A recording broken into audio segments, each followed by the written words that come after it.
നമ്മൾ പാത്രം കഴുകിയതിൻ്റെയും ഒക്കെ വേസ്റ്റ് വെള്ളം ഇങ്ങനെ ഒരു ബക്കറ്റിൽ സൂക്ഷിച്ച് വെച്ച് കഴിഞ്ഞാൽ നമുക്ക് വേണ്ടുന്ന പച്ചക്കറികൾക്കോ അല്ലെങ്കിൽ വാഴക്കോ തെങ്ങിനോ ഉപയോഗിക്കാൻ പറ്റും. സാധാ പച്ചരി ദോശ ഉണ്ടാക്കാൻ വേണ്ടിയിട്ട് 1 ഗ്ലാസ് അരിയും കുറച്ച് ചോറും ഞാൻ ഒരു പാത്രത്തിലേക്ക് മാറ്റി വെച്ചിട്ടുണ്ട്. അരി ഇന്നലെ രാത്രി കുതിർത്തതാണ്. ഇത് ഞാനിനി മിക്സിയിൽ അരച്ചെടുക്കാൻ പോവാണ്. ഇതിൽ ആവശ്യത്തിന് ഉപ്പ് ചേർത്തിട്ടുണ്ട്. ഇനി ഒന്ന് നന്നായിട്ട് മിക്സ് ചെയ്യാം.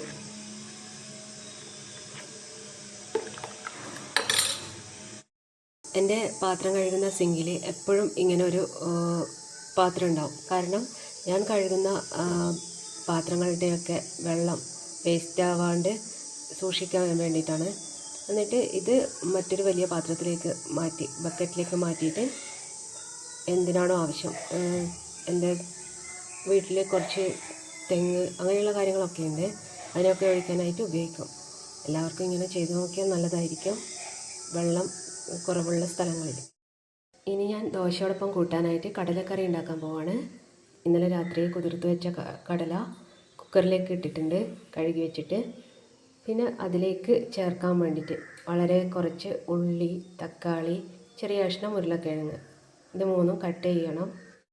കുറച്ച് മഞ്ഞൾ, പിന്നെ കുറച്ച് ആവശ്യത്തിന് എരിവിന് കണക്കായിട്ട് മുളക് ഓരോരുത്തർക്ക് ആവശ്യത്തിന് ചേർക്കാം. ഞാനിവിടെ 1/2 ടീസ്പൂണാണ് ചേർത്തിട്ടുള്ളത്.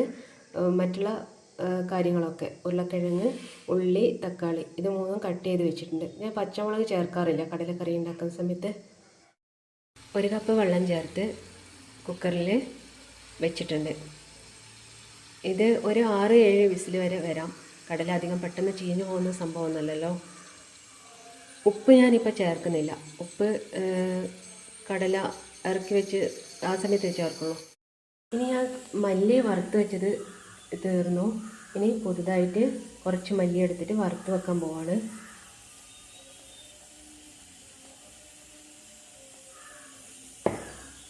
RCMൻ്റെ മല്ലിയാണ് ഞാൻ RCMൽ വർക്ക് ചെയ്യാൻ പോകുന്നത്. അതിനായിട്ടുള്ള കാര്യങ്ങൾ ഞാൻ പരമാവധി ഉപയോഗപ്പെടുത്താറുണ്ട്. നല്ല ക്വാളിറ്റിയുള്ള മല്ലി ആയതുകൊണ്ട് തന്നെ വളരെ കുറച്ച് മാത്രം ഉപയോഗിച്ചാൽ മതിയാവും. ഇത് എക്സ്ട്രാ എടുത്തിട്ട് ഞാൻ കുറച്ച് മാറ്റി വെക്കാറാണ്. വറുത്തിട്ട് മാറ്റി വെക്കും കുറച്ചെടുത്തിട്ട്. മല്ലി വറുത്ത് വെച്ചു. RCMൻ്റെ മല്ലിയാണ്, ഞാൻ നേരത്തെ പറഞ്ഞിരുന്നു. പക്ഷേ ആ പറഞ്ഞത് കുക്കറിൻ്റെ വിസിൽ കാരണം മാഞ്ഞുപോയി.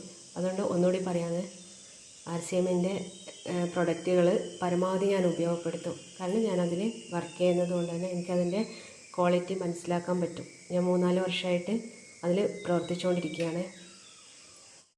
കുറേ ആളുകൾക്കൊക്കെ RCM എന്ന് വെച്ചാൽ എന്താണെന്ന് അറിയാം. പക്ഷേ അറിയാത്തവർക്ക് വേണ്ടിയിട്ട് എന്താണ് RCM മല്ലി എന്നിങ്ങനെ പറഞ്ഞുകൊണ്ടിരിക്കുന്നുണ്ടല്ലോ എന്ന് വിചാരിക്കേണ്ട. RCM എന്നത് ഒരു ഡയറക്റ്റ് സെല്ലിംഗ് കമ്പനിയാണ്. കുറേ വർഷങ്ങളായിട്ടുള്ളത്. ഞാനതിൽ 4 വർഷമായിട്ട് ഐഡിയ എടുത്ത് പ്രവർത്തിച്ചു വരുന്ന ഒരു വ്യക്തിയാണ്. അപ്പോൾ എനിക്കതിൻ്റെ ക്വാളിറ്റിയെക്കുറിച്ച് പറയാണ്ടിരിക്കാൻ പറ്റില്ല. കാരണം ഞാൻ അത്രയും വർഷമായിട്ട് ഉപയോഗിക്കുന്നതാണ്.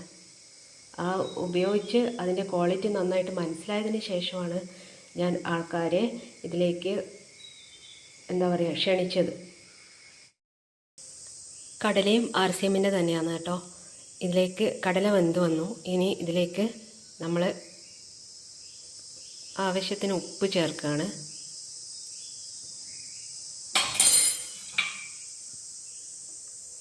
അതുപോലെ മല്ലി.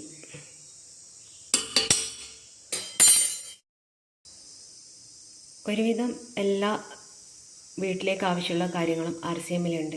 RCM സാധാരണക്കാരന് വേണ്ടിയിട്ടുള്ള കമ്പനിയാണ്.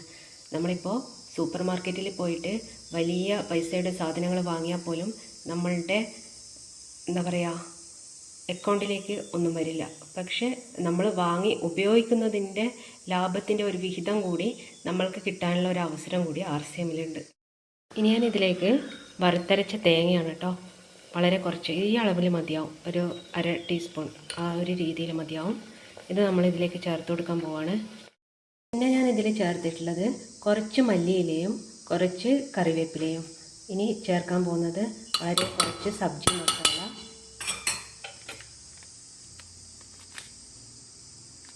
വളരെ കുറച്ച് ഗരം മസാല. ഇത് രണ്ടും RCMൻ്റെത് തന്നെയാണ് കേട്ടോ. നമ്മൾ ദോശ ചുടാൻ പോവാണ്. ദോശക്കല്ല് ചൂടായി വന്നിട്ടുണ്ട്.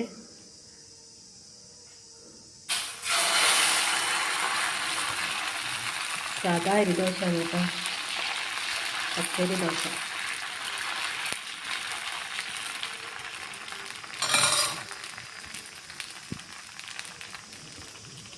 കറി ഇവിടെ റെഡി ആയിട്ടുണ്ട്, കടലക്കറി. ഇനി ദോശയിൽ കുറച്ചൊന്ന് വെളിച്ചെണ്ണ ആക്കി കൊടുക്കാം.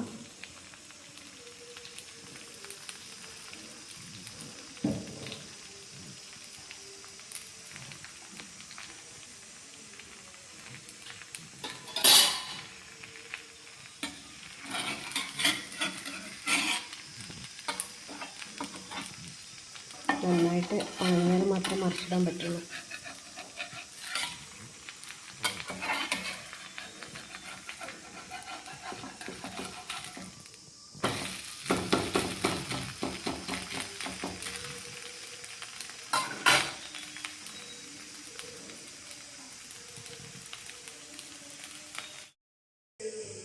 ദോശയും കടലക്കറിയും ടേബിളിൽ എത്തിച്ചു.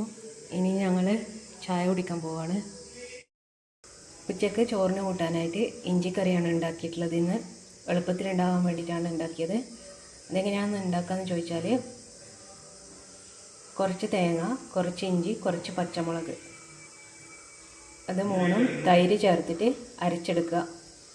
ഏകദേശം പകുതിയോളം അരിഞ്ഞു കഴിഞ്ഞാൽ അതിൽ കുറച്ച് കടുക് ചേർത്തിട്ട് അരച്ചെടുക്കുക. പിന്നെ ഇത് കറക്റ്റായിട്ടുള്ള വെള്ളം അളവൊക്കെ ആക്കി കഴിഞ്ഞാൽ കടുക് പൊട്ടിച്ചിട്ട് വറുത്തിടാം, കറിവേപ്പിലയും ചേർത്ത്. ചോറും റെഡി ആയിട്ടുണ്ട്. ഇത് ഞാൻ അടച്ചു വെക്കുവാണ്. രാവിലത്തെ ജോലിയൊക്കെ കഴിയുന്ന സമയമാകുമ്പോഴത്തേക്കും എൻ്റെ കൗണ്ടർ പോയിൻ്റൊക്കെ ഇങ്ങനെ ആയിരിക്കും ഉണ്ടാവുക. എല്ലാം അലങ്കോലമായിട്ടാണ് ഉണ്ടാവുക. ഇനിയൊക്കെയും ക്ലീനാക്കി എടുക്കണം. പാത്രങ്ങളൊക്കെ കഴുകിയിടാനുണ്ട്. പിന്നെ എനിക്ക് കുറേ നാളുകൾക്ക് ശേഷം ആണ് ഇന്ന് ഞാൻ ഫീൽഡിലേക്ക് പോകുന്നത്. 9:30 ആകുമ്പോഴത്തേക്കും എല്ലാം കഴിഞ്ഞ് ഒരുക്കങ്ങളൊക്കെ കഴിഞ്ഞ് ഇവിടെ നിന്ന് ഇറങ്ങണം. എൻ്റെ വർക്ക് ഏരിയയാണ്. ഇവിടെയും കുറേ പാത്രങ്ങൾ നിരന്ന് കിടക്കുന്നുണ്ടാവും. ഇത് തൈരിൻ്റെ പാക്കറ്റാണ് കേട്ടോ. വെള്ളം വാരാനായിട്ട് ഹരിതകർമ്മക്ക് സേനയ്ക്ക് കൊടുക്കാൻ വേണ്ടിയിട്ട് ഇങ്ങനെയാണ് ഞാൻ വെക്കാറ്. പാലിൻ്റെയും തൈരിൻ്റെയും ഒക്കെ പാക്കറ്റ്. ഇതൊക്കെ ഇനി എനിക്ക് ഒരുപാട് ജോലികളുണ്ട്. കാരണം അമ്മമ്മ മരിച്ചതിന് ശേഷം ഇതുവരെയും ഞാൻ ഫീൽഡിലേക്ക് പോയിരുന്നില്ല. ഇന്ന് നല്ല തിരക്കാണ്. ഇന്ന് ഇനി ഒരു അത്യാവശ്യ കാര്യങ്ങളൊക്കെ കഴിഞ്ഞ് കുളിച്ച് ഒരുങ്ങി 9:30 ആകുമ്പോഴത്തേക്കും പുറപ്പെടണം. ഞാൻ ഫീൽഡിലേക്ക് പോവാണ്.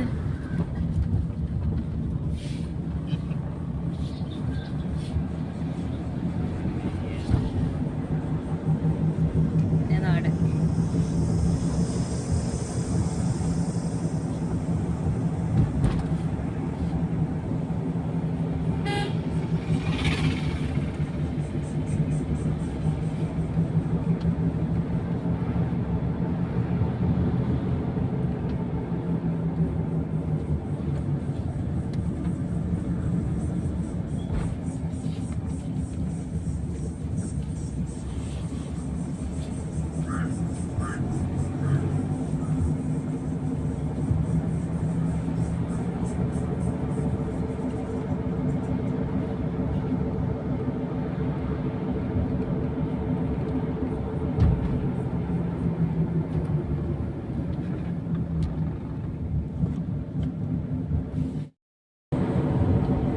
ഉദ്ഘാടനം ചെയ്യാൻ പോകുന്ന കോളിക്കടവ് പാലത്തിലാണ് ഞാൻ എത്തിയിരിക്കുന്നത്.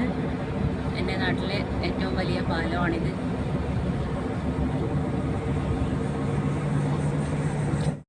ഇതെനിക്ക് വളരെ ഇഷ്ടമുള്ള ഒരു ഫാമിലിയാണ് കേട്ടോ. വളരെ പാവപ്പെട്ട വീടാണ്. ഇവർ അധികമൊന്നും സാധനങ്ങളൊന്നും വാങ്ങില്ല, കുറവാണ്. എന്നാലും ഞാൻ വെറുതെ ഇവിടെ ഈ ഭാഗത്ത് വരുന്ന സമയത്ത് ഇവിടെ വരും. വെറുതെ ഒരു സന്തോഷം. എനിക്ക് എൻ്റെ അച്ഛമ്മേനെ തോന്നും ഇവിടെയുള്ള പ്രായമുള്ള അവരെ കാണുമ്പോൾ.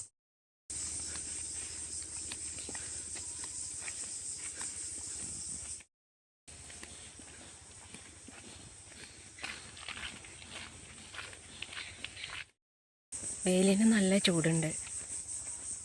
2-3 ദിവസമായി മഴ പെയ്യാത്തത്. വേനൽ മഴ 3-4 കിട്ടിയിട്ടുണ്ട്. ഇന്ന് നല്ല ചൂടാണ്. ഇതിനിടയിലൂടെ കാണുന്ന ഒരു വീടില്ലേ, ഇതൊരു പഴയ തറവാടാണ്. കുറേ ആൾക്കാർ ഒന്നിച്ചിട്ട് നിന്ന തറവാടാണ്. ഇപ്പോൾ അവരൊക്കെ വേറെ വേറെ വീടുകൾ എടുത്ത് എല്ലാവരും വേറെ വേറെ സ്ഥലത്തേക്ക് മാറിയിട്ടുണ്ട്.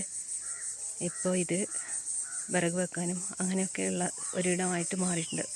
ഒരുപാട് ഓർമ്മകൾ നിലനിൽക്കുന്ന ഒരു വീടാണ്. വെറുതെ അവരെ നല്ല കാലമൊക്കെ ഞാനിങ്ങനെ ഓർത്തിട്ട് വെറുതെ നടത്തും. ഇതാണ് ഫീൽ. എന്താണെന്നറിയോ, പടക്കോ സിഗരറ്റോ ഒന്നുമല്ല. കുറച്ച് കുട്ടികൾ അവർ സ്കൂൾ പൂട്ടിയ സമയമായതുകൊണ്ട് ചെറിയൊരു കച്ചവടം നടത്തുന്നു. അവർക്ക് സപ്പോർട്ടിന് വേണ്ടി വാങ്ങിയതാണ്. അവരുടെ ഫോട്ടോയൊന്നും എടുത്തില്ല, കാരണം അവർക്ക് മടിയായിരുന്നു. 40 ഡിഗ്രിയിലും കൂടുതൽ ചൂടുണ്ടെന്ന് തോന്നുന്നു. സഹിക്കാൻ പറ്റുന്നില്ല. ഇവിടെ ഒരാൾ ഇരുന്നിട്ടുണ്ട് സസൂക്ഷ്മ വീക്ഷി. ഫീൽഡ് വർക്കൊക്കെ കഴിഞ്ഞ് ഞാൻ വീട്ടിലെത്തി. ഫുഡൊക്കെ കഴിഞ്ഞു. പിന്നെന്താ, കുറച്ച് കാര്യങ്ങൾ നിങ്ങളുടെ അടുത്ത് ഷെയർ ചെയ്യണം തോന്നി. എല്ലാവർക്കും എൻ്റെ വീഡിയോ ഇഷ്ടമായാൽ ലൈക്ക് ചെയ്യാനും സപ്പോർട്ട് ചെയ്യാനും മറക്കല്ലേ.